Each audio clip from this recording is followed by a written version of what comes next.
Bonjour, aujourd'hui nous allons calculer des fractions de quantité. Et pour cela, je vous propose de corriger deux exercices. Premier exercice, on nous propose des jauges de 3 récipients qui contiennent de l'eau.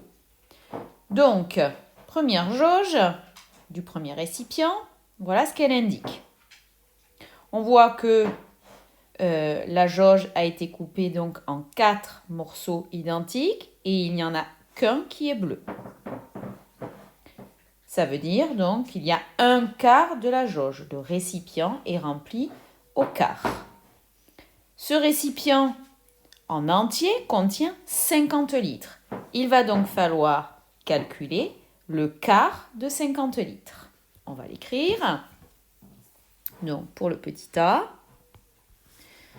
le quart de 50 litres. Comment on calcule le quart de 50 litres? Eh bien, on va diviser 50 par 4 et on va multiplier le résultat par 1, puisque nous, ce qui nous intéresse, c'est un quart, 1 sur les 4. On obtient 12,5. On peut donc donner la réponse suivante. Le premier récipient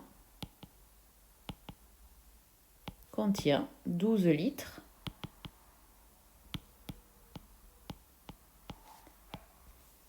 et demi, 12,5 litres. On passe donc au petit b. Cette fois, la jauge, vous avez vu, on le compte ensemble. Elle a été partagée en 1, 2, 3, 4, 5, 6 morceaux identiques. Et il n'y en a que 5 qui sont bleus. Je vais donc avoir à calculer les 5 sixièmes de 60 litres. Quand le récipient est rempli entièrement, il y a 60 litres. Donc j'écris 5 sixièmes de 60 litres. Comment je procède? Eh bien, ces 60 litres vont être divisés par 6 et le résultat sera multiplié par 5. 60 divisé par 6 et on multipliera par 5. On obtient 50. Donc, le deuxième récipient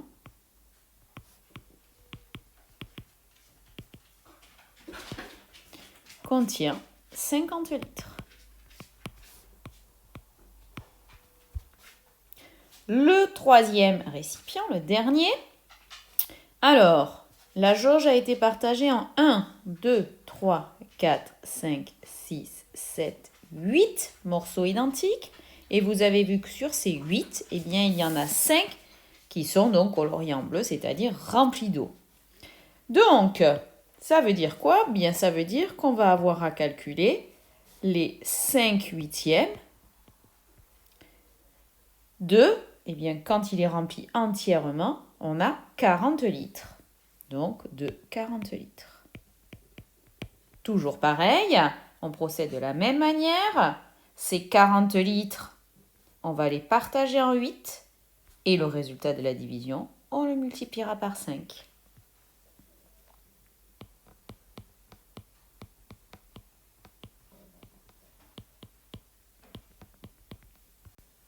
On obtient 25. On peut donc écrire que le troisième récipient contient 25 litres. On va passer à l'exercice suivant. Dans une classe de 28 élèves, les 3 quarts pratiquent une activité sportive dans un club. Calculez le nombre d'élèves de cette classe qui pratiquent une activité sportive dans un club. Donc, les 3 quarts, ça veut dire que nos 28 élèves ont été partagés en 4. Car, ça veut dire partagés en 4. Donc, je vais prendre 28 et je vais diviser par 4. Donc, si je représente ça avec un dessin, eh bien, je vais avoir le premier groupe, le deuxième groupe, le troisième groupe et le quatrième groupe de mes élèves. D'accord? La totalité dans tous les groupes, d'accord? Ça fera 28 élèves. 28 divisé par 4, ça fait 7. Ça veut dire que je dois mettre 7 élèves par groupe. 1, 2, 3, 4, 5, 6 et 7. 1, 2, 3, 4, 5, 6 et 7. 1, 2, 3, 4, 5, 6 et 7.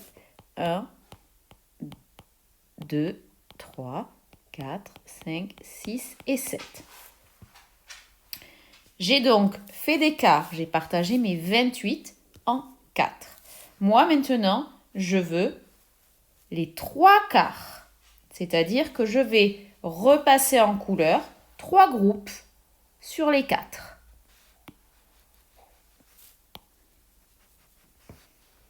Donc, qu'est-ce que j'ai? Eh bien, ici, je vais avoir 7 élèves, puis encore 7 élèves, puis encore 7 élèves. C'est-à-dire 3 fois 7 élèves. Ces 7 élèves, c'était le résultat, je rappelle, de ma division.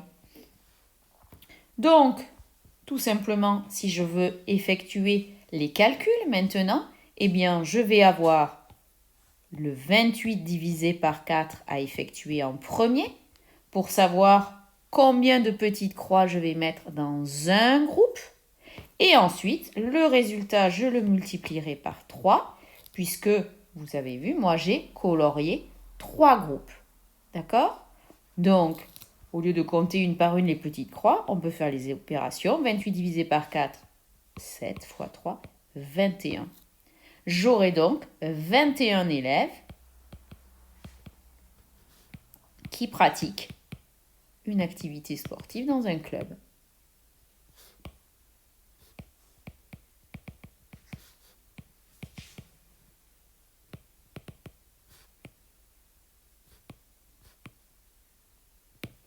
Voilà. Dans ce genre d'exercice, il ne faut surtout pas hésiter à faire un petit dessin. Les nombres sont assez simples et avec un dessin, avec un schéma, tu peux peut-être mieux comprendre ces histoires de répartition.